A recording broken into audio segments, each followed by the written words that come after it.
Welcome into another episode of Tailgate Talk SEC. I am Will Thomas, and today what I just kind of wanted to just sort of riff about, just talk about without any real agenda is just the ESPN FPI, right? The football power index that they released, just about a few days ago that has everybody really up in arms, right? So effectively, what the FPI is, this is step one, right? Is really understanding what it is. It's not a ranking of teams.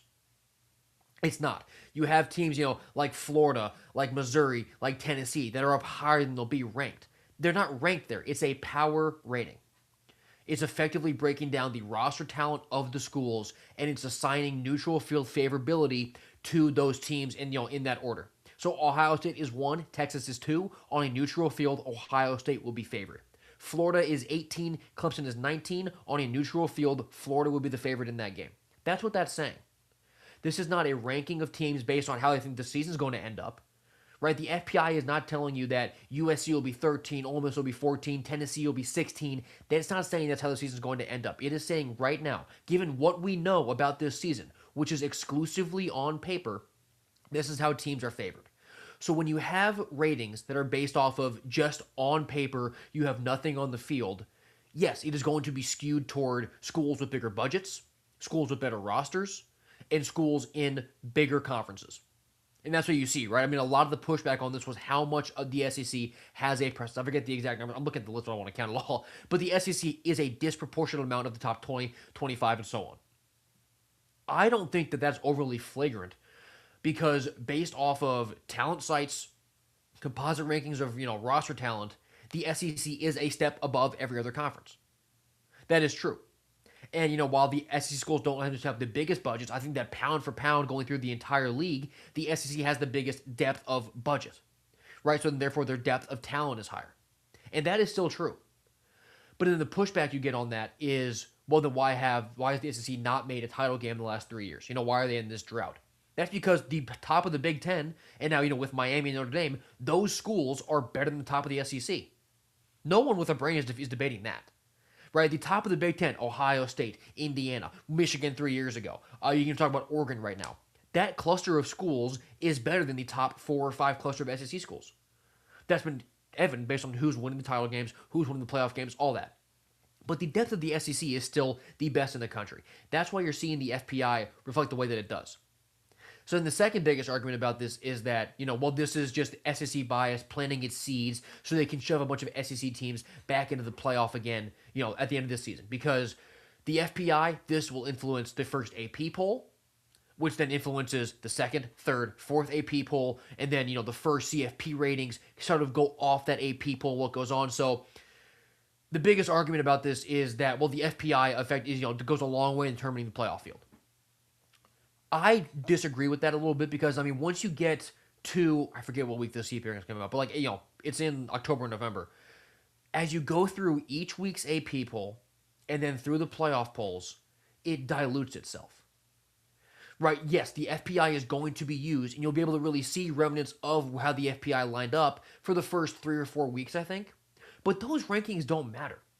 None of the AP poll rankings really do until you get to that penultimate and the final AP poll rankings, which then impact the CFP. But when you have 13 or 14 weeks at this point of ranking adjustments based on all-team performance, yes, it will be skewed in the first few weeks, but it will dilute itself as teams get to double-digit data points throughout the year. And for people who assume that the FPI is gospel for the playoff, Notre Dame finished 3rd in the FPI last season. Utah finished 8th. USC finished 13th. Those are all teams that were nowhere near the playoff. Sorry, Notre Dame wasn't in the playoff. Utah and USC. But Notre Dame was the 3rd best team in the FPI, and they got left out. So no, I do not buy that the FPI is putting teams in the playoff. I just don't, because we saw it last season. Notre Dame did not make the playoff. And also, it's like Penn State was at 16. They were 7-6.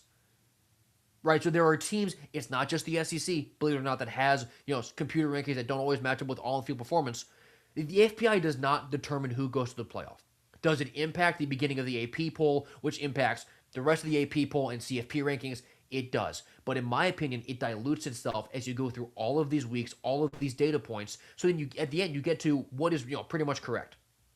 And going back to last season, right, should Bama have been in the playoff? That's what's up for debate. That's really the only debate I can think when it comes to the oversaturation of SEC teams in the playoff. But then I go back to, in terms of that debate, they made their conference championship game, right? So they should not be punished for losing a 13th game. People told me that BYU was punished. They weren't. They just weren't rewarded for losing that game. They were behind Alabama. They were outside of the playoff field during the Big 12 championship game, and they lost. Bama was in the playoff field when they lost. So that's why Bama made it and BYU didn't. It wasn't because Bama had a stronger FPI. That might have been why they were ahead of them. But that is also just correct, right? Alabama played a harder schedule than BYU, and that's what the committee looked at. I mean, if you go back through what the committee said to all of us last season, their messaging was horrible. Just going back to the Bama case, right? Hunter Yurachek going on TV and giving them credit for a fourth down touchdown against Auburn as why they were ranked where they are, that is dumb. That is really bad, and all that will do is cause more controversy and debate, because that's a horrible reason. That should not be a reason why a team is jumped in the rankings. They should be ranked because of a win, not because of a fourth down conversion. So I believe that, truthfully, Bama making the playoff, the biggest issue with that, aside from being an SEC team and being Alabama, was just the messaging that came with it, as opposed to just the fact itself. Right? If the committee did a better job of, explaining why Bama was in the field despite having 2 regular season losses and then a third in Atlanta, there just wouldn't be as much outrage. There always would be, because it's the SEC and it's Alabama and no one wants to see them in the playoff at this point. But just the messaging was the biggest part of it. It was the biggest issue. But just back to how much we should care about the FPI ahead of this season. The FPI determines the outcomes of 0 football games. A formula in July wins exactly 0 games on the field. Now, does it impact strength of schedule? It does. It does. But I'm yet to see a good argument as to why it's incorrect. The SEC is the deepest conference talent-wise. So the SEC teams are playing harder schedules over a 12, 13-game stretch than other conferences. Now, I'll get pushback on that saying, well, Miami beat A&M, right? SEC teams keep on not winning playoff games. Yeah, that's true. That's because the top of other conferences in the past few years has been better than the top of SEC conferences. But those individual playoff results don't push back on the point that the SEC schedule is harder. Because you're watching a team who's not playing the harder schedule against a team who did, and you're saying that as a reason why the schedule is weak? That logic is backwards. So yes, the FPI does put SEC teams as having harder schedules, but that is factually correct. What is also factually correct is that the top of Big Ten, in Miami, Notre Dame, they have been outperforming the top of the SEC. Both of those sentences can be true, and they are both true. The SEC doesn't have the great and elite teams, but they have a bunch of the good to very good teams. That's just how the sport is right now. And if people don't like that, that's fine. But the SEC is losing in the end, so why do you care? Right? If the SEC is not good enough to win these playoff games, why does it matter where their strength schedule is? It shouldn't.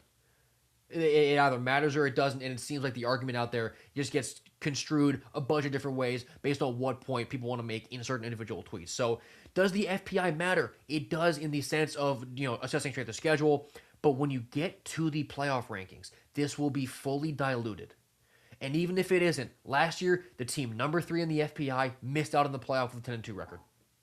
So it is not the end-all be-all, and it is not worth freaking out over, because once again, a computer formula wins 0 games on the football field. So that'll wrap it up for just a little FPI rambling rant. It was one of the big storylines this past week, so I did want to address it on this channel. But if you do just want more happier, less controversial college football preview content, mainly SEC stuff, subscribe to me here and follow me on Twitter. I'll be doing this every single day until we kick off on August 29th. I've been Will Thomas, and I'll see you next time.